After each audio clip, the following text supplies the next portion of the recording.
Because no, my question is because only way my location to this church because I need it. Send it to my DM. I want to visit this place. I'm going 35 full road of bread. Send there and with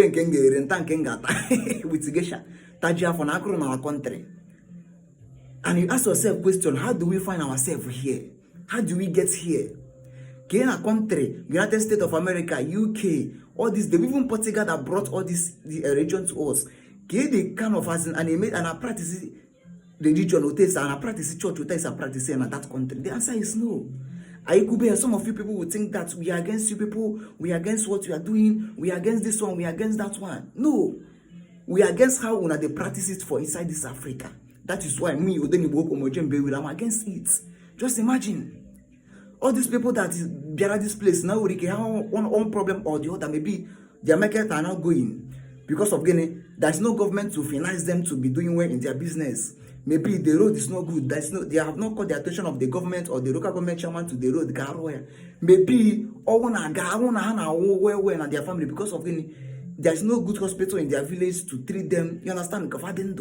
All these things I now pass through. 99% of problem I now pass through in this country can be done by government. It's right time we hold our governments responsible to be doing all those things. If I touch you, bread up and down with gesha. You understand? It's better it's right time we tell ourselves the truth. Come together. Let's hold our government responsible to do all the basic things I could see being to as a people.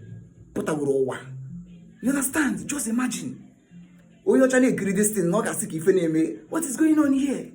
Because of mentality and I practice all these things. Let me tell you the truth. Also give bread 1 billion like this without coming together. Let's draw the attention of that that thing that is not going well.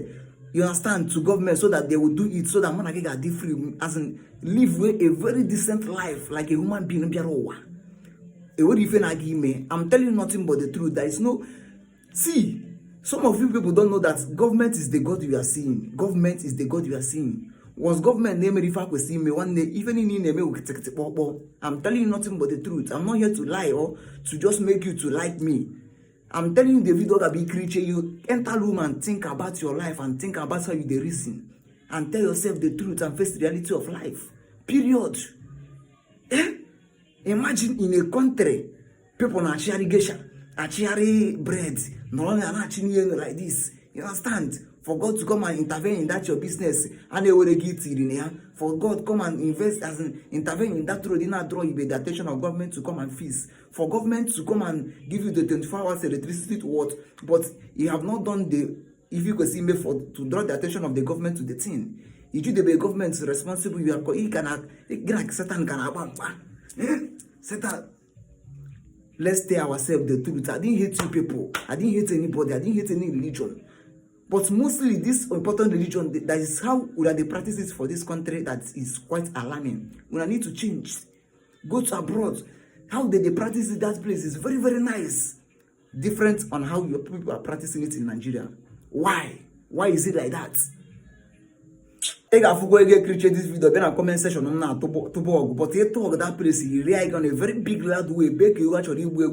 Na comment section. I'm telling you nothing but the truth because in the end, if I broke if I church, if I could see me by where this video, I couldn't hold myself for 30 minutes. I was thinking, where do we go from here? As in, all these things saga. You can bread and all these things, whereas your government are packing billion that belongs to me and you, taking it to abroad to invest in another place. We don't want to face reality. This is